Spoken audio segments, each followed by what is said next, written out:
Bring them in.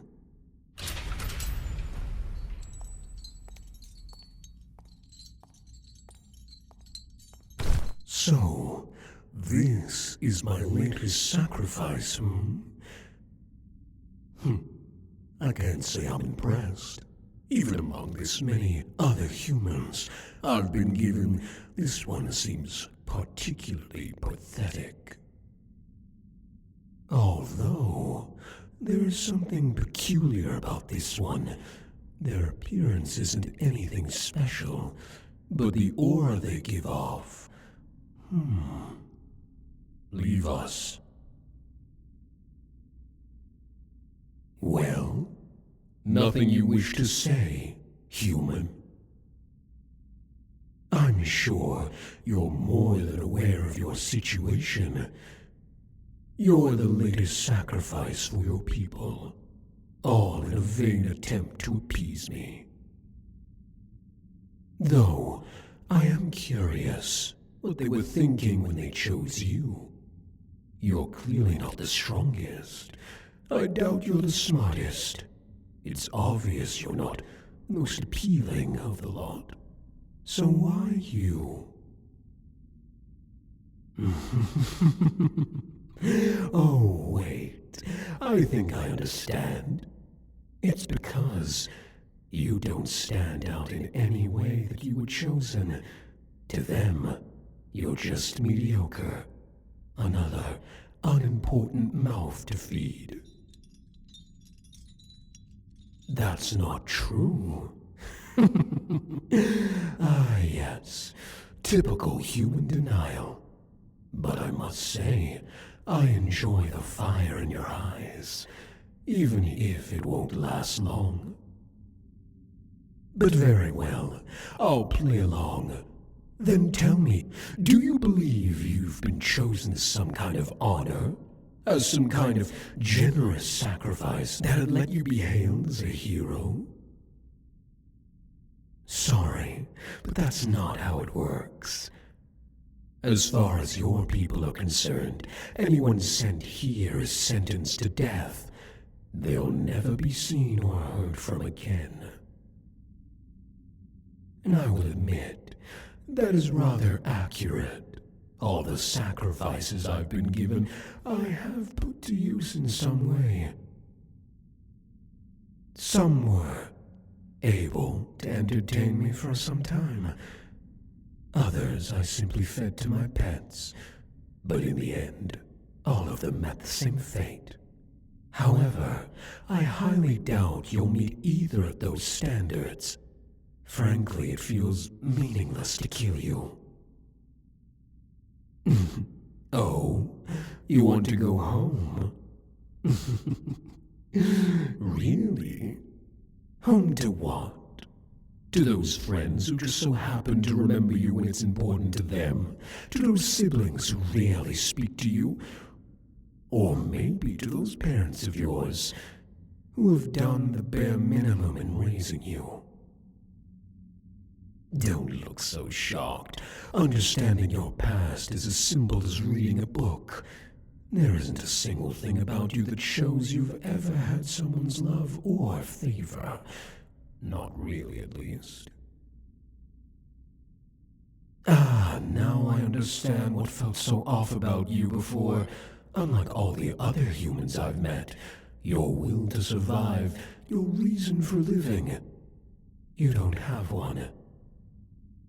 Every other human that was brought here always had one of two reactions, either utter despair or pure desperation. Both reactions show how badly those humans wanted to live.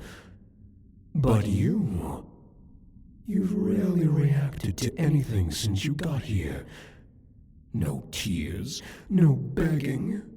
You didn't even snap in anger when I openly mocked you and your life.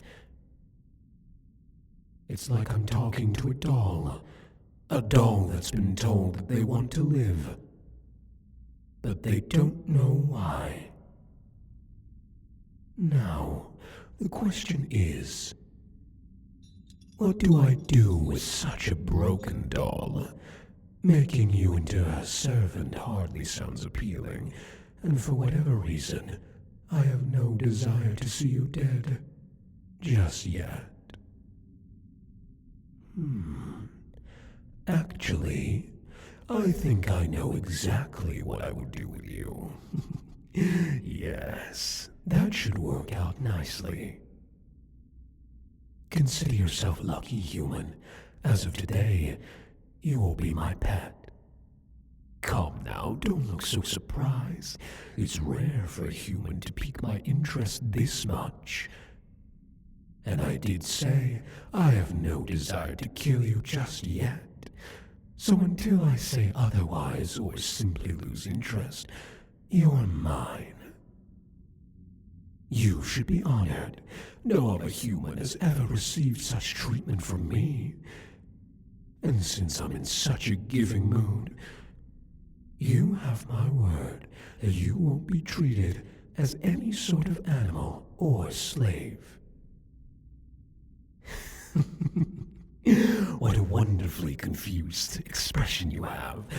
I'll keep my explanations simple since I'm sure you're still comprehending everything. When I claim something as mine, I can't stand to see it dirtied or mishandled in any way. And now that you're mine, it goes without saying that besides me, no one will be laying a hand on you. And as my pet, keeping you in those filthy rags is out of the question. The last thing I want is for people to look down on something that is mine.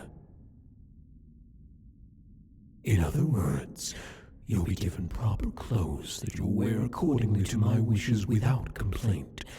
I trust you won't argue about this. Once again, you never cease to amaze me. It's rare to see such an obedient human like you. That, or you're even more broken than I thought. Regardless, I'm looking forward to seeing how long you can last here. Because while I may treat you with some decency, I can't guarantee everyone else will treat you as such.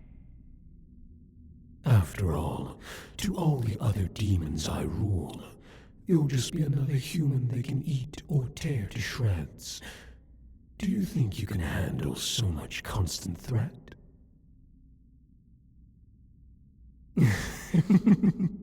Well, it seems there's still fire left in you after all, but I suppose you are correct in some way.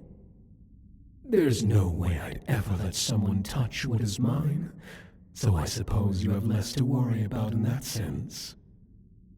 There truly is more to you than meets the eyes, isn't there? One minute, you're as docile as a mouse.